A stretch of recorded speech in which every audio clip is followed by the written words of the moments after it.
Yes, good morning guys. Today we continue with chapter 1 in stats, index number, exercise 1.4 का question number 3. अब देखो इस exercise में हमने देखा कि दो मेथड्स है, फैमिली बजट मेथड और total expenditure method. Family budget method मतलब IW मेथड और टोटल एक्सपेंडिचर मेथड मतलब IL या IP वाला मेथड कुछ भी यूज़ हो सकता है. अगर क्वेश्चन में Q0 दे रखा है तो आप IL वाला मेथड यूज़ करोगे, क्वेश्चन में Q1 दे रखा है तो आप IP वाला मेथड यूज़ करोगे.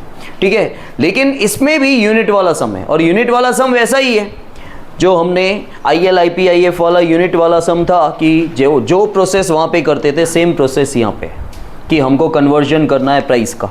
ठीक है, तो यहाँ पे भी देखो ये यूनिट वाला सम क्यों है, यूनिट वाले सम की पहचान क्या होती है. एक तो यूनिट अलग से दे रखा है और उसके साथ ही क्वांटिटी के पीछे यूनिट है. अगर ये दोनों चीज़ें होगी तो ही यूनिट वाला सम है, नहीं तो यूनिट वाला सम नहीं है.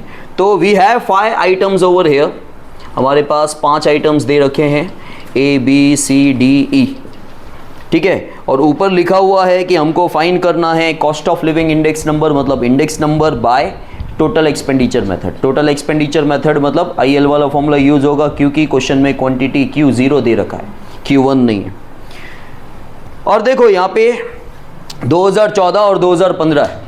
2014 पुराना साल है, 2015 लेटेस्ट ईयर है, तो करंट ईयर आपका 2015 हुआ मतलब उसको 1 से डिनोट करेंगे और 2014 के क्वांटिटी या प्राइस को 0 से डिनोट किया जाएगा. लेकिन मैंने आपको बोला कि ये क्या है, ये यूनिट वाला सम है. ठीक है, तो यहाँ पर यूनिट पहले से हम लिखते नहीं है. हमारे पास क्वांटिटी ऑफ 2014 मतलब Q0, price of 2014 and price of 2015. अब हमेशा क्वांटिटी वाला सम इस चैप्टर के अंदर कहीं पर भी क्वांटिटी वाला सम हो, ठीक है, कहीं पर भी क्वांटिटी बोल रहा हूं मैं, कहीं पर भी यूनिट वाला सम हो. ठीक है, करेक्ट करो ना, वीडियो चल रहा है तो क्या हुआ, बोलो ना सर आप क्वांटिटी बोल रहे हो. कहीं पर भी यूनिट वाला सम हो, ठीक है, कहीं पर भी यूनिट वाला सम हो, आपका प्रोसीजर वही होता है.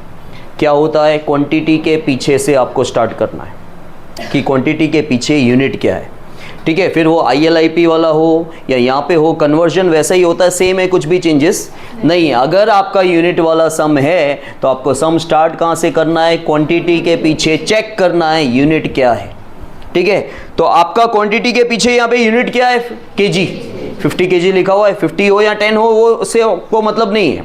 आपको 50 किलो आइटम A खरीदना है, लेकिन आपका यूनिट क्या है, आपका यूनिट है kg. अगर यहाँ पर क्वांटिटी के पीछे kg है तो आगे भी 1 kg होना चाहिए.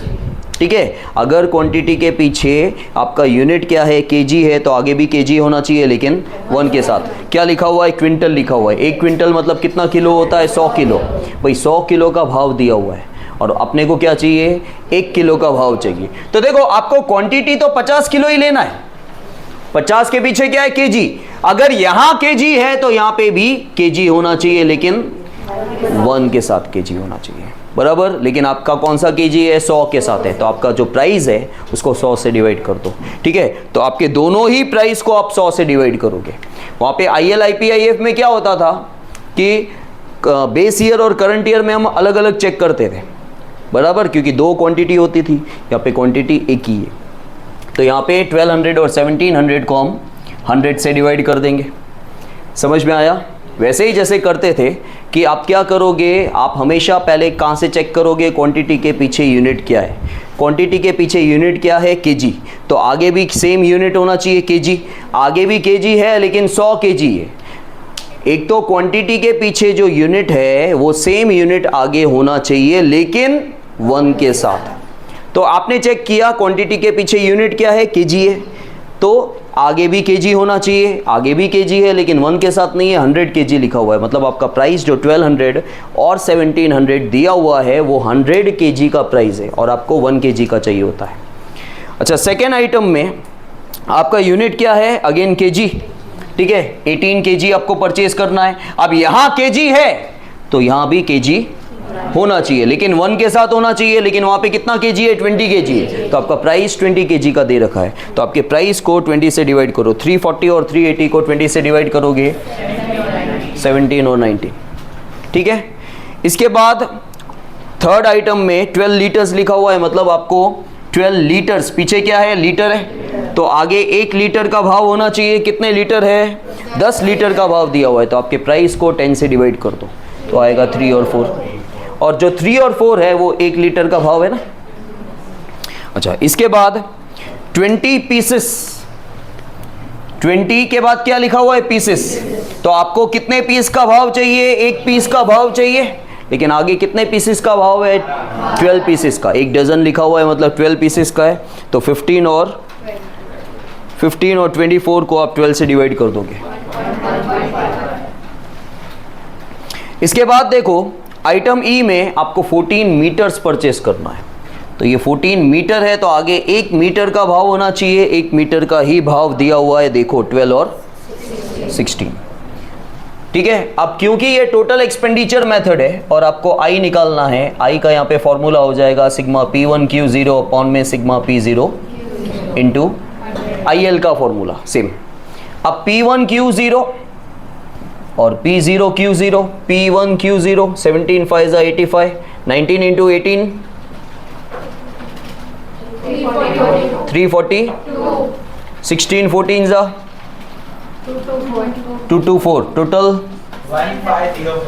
1504, करेक्ट है, हाँ राइट होगा भाई, 800 और 1100 तो वही हो गया, तो 700 कैसे होगा, 150, देन P0Q0 12 5 जा 60, 600, 18 इंटू 17 कितना, 306, और 1.25 इंटू 20 25,